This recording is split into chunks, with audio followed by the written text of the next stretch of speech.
Hello guys, it's your favorite Gabe, and we actually got some news. I wanted to make a video like this already last week, but I got a little bit sick. Luckily I waited a little bit because EWC announcement, in case you haven't heard. EWC is back. We have a World Championship in Saudi Arabia this summer. And today there was an announcement on how to qualify and how much money is on the line. So let's take a look at this. So as you can see here, this is the little graphic they posted. $700,000 prize pool. So last year was $1 million. This time it's 700,000. It's gonna be from July 22 to 22nd to 25th. 18 players, same as last year. And these are the qualifier spots, like distribution. So 1 title defender, Clem gets an invite.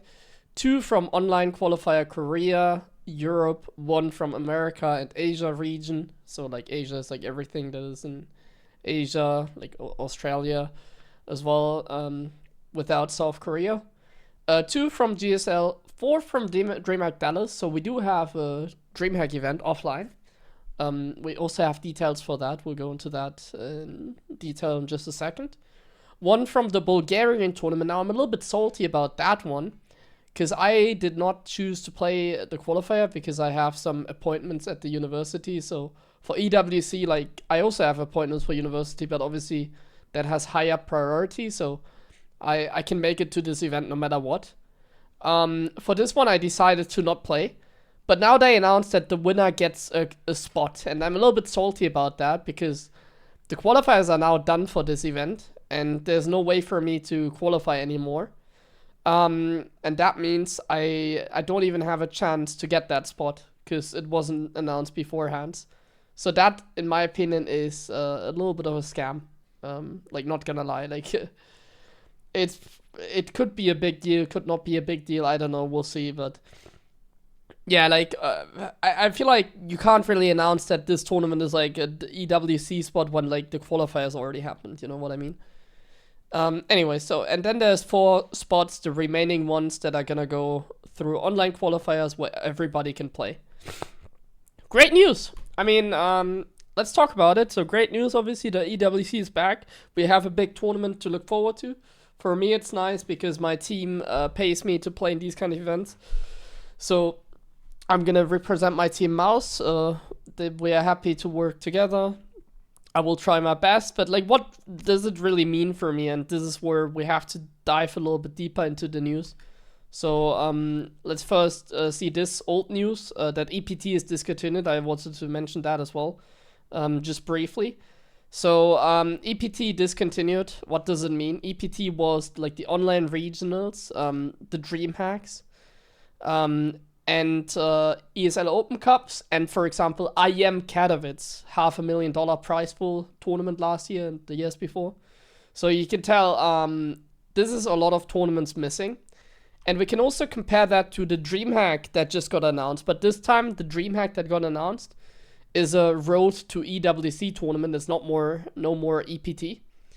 And it offers an open tournament, so nobody is invited. So let's compare this to, like, for example, Dallas last year.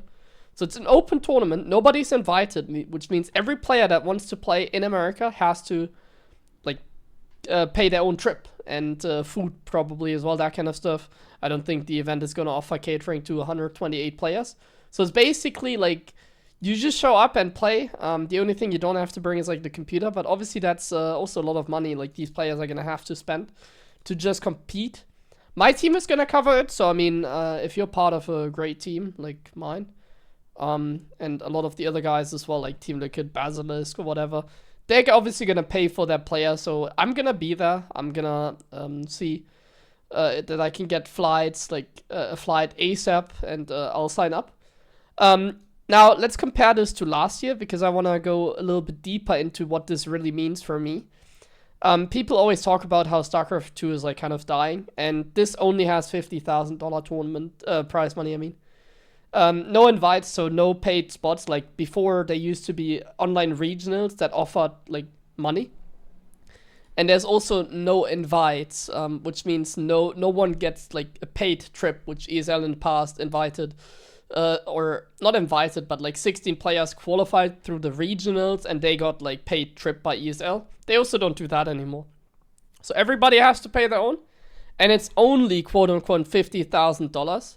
The year before it was 100,000, for example, plus the online qualifier for multiple regions. For example, the European region, just for qualifiers for the Dallas event, got another $75,000. So obviously the prize money has gone down significantly. Like for it's so much down, like such a huge drop. It's like less than half money we had like last year, basically, in total. Even like the EWC is also going to be 700,000 instead of 1 million. And that's a pretty big hit. I think it's worth mentioning that, and this is what this video is about, because it's also not a critical view. Because one thing I want to say is I'm happy for everything that we get, but this is important for the next step. And this is where we dive into the topic, like StarCraft 2, that game, that kind of stuff. And I have to be honest with you guys. My motivation is always very high. But if there's like only one tournament to play, one offline qualifier like this one, I can't really justify like being a pro.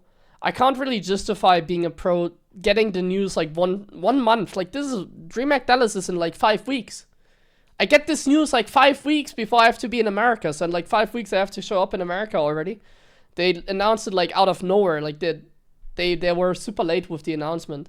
And this is everything, like no hate.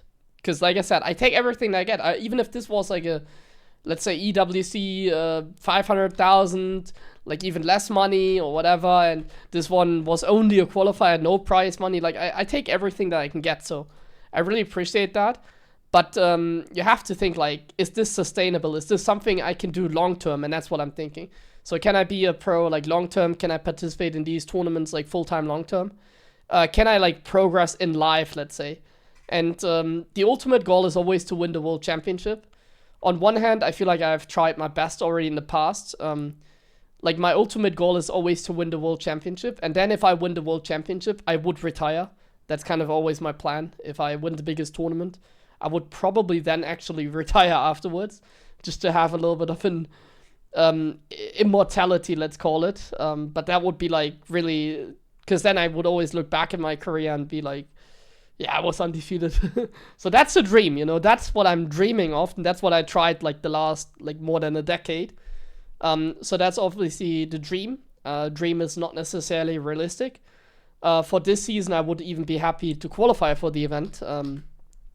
Let alone winning. Like it's always nice to think big, but you get my point, right? You have to be a little bit realistic, because let's say the chances of me winning this tournament are like 1%. It's never going to be 0%. I have a chance. It's going to be, let's say, 1, 2%, 3%, whatever. I take that chance, but in the end, it's a little bit of a gamble. In the end, it's not really realistic. And I'm always happy to dedicate my life full time into StarCraft 2 pro gaming. But now, and this is the main point of this video, I even mentioned it in the last video already, but let's make this clear here in this one.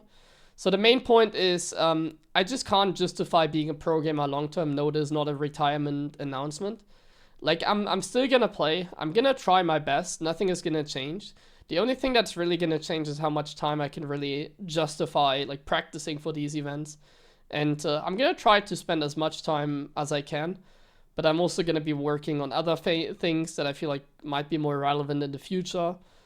For example, I'm definitely going to continue doing content creation. I'm going to be focusing a lot on content creation. Live streaming, I think it's like way more sustainable than having to rely on like qualifying for these kind of events. That's one thing. Maybe, I mean, I'm studying. Maybe I will put more time into studying. Like, for example, I was also studying last year, but when I qualified for EWC, I was really trying my hardest, you know. So, well, maybe I'm going to spend more time into that because I really enjoy it. I'm just kind of go with with what I enjoy, you know. And what I enjoy in the end is like live streaming, because it's like sustainable income that I can also like calculate, like work with, you know. That it can be like, okay, I can live stream and I'm going to get, let's say, $2,000, $1,000 a month through live streaming.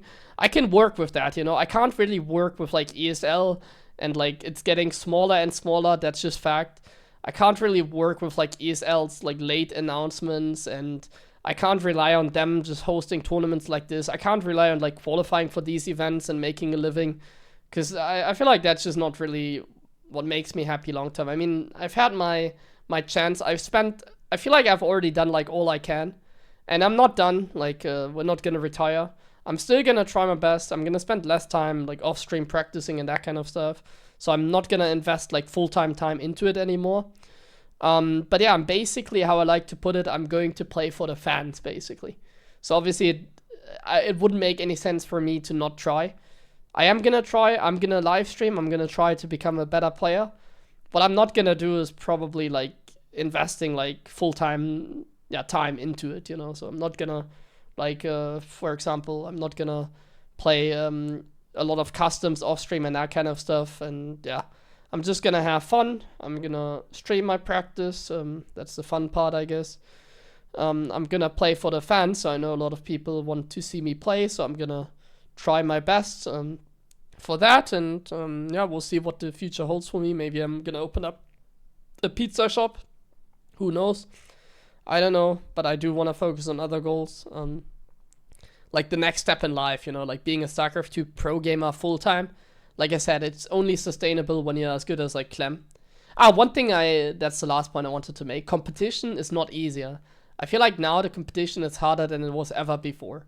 So, like, competition, prize money goes down, competition goes up, it feels like.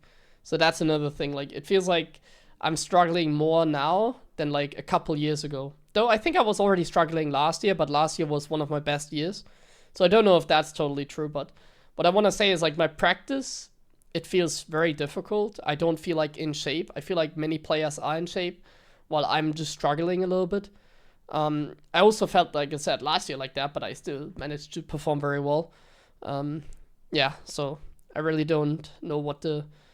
I really don't know what shape I'm gonna go into this tournament as well, you know? Like, I can't really be safe in that regard. So yeah. We'll see how it goes. I'm gonna try my best to qualify, which means I'm gonna like live stream, of course, a lot. I'm not gonna take that out because it's like the safer option, you know. I don't have to rely on these kind of announcements, and I can have fun. And yeah, I mean, if it works out, it works out. If it doesn't work out, it doesn't work out, you know. That's pretty much what I want to say about it. So thank you guys for listening, and yeah, see you for the next video.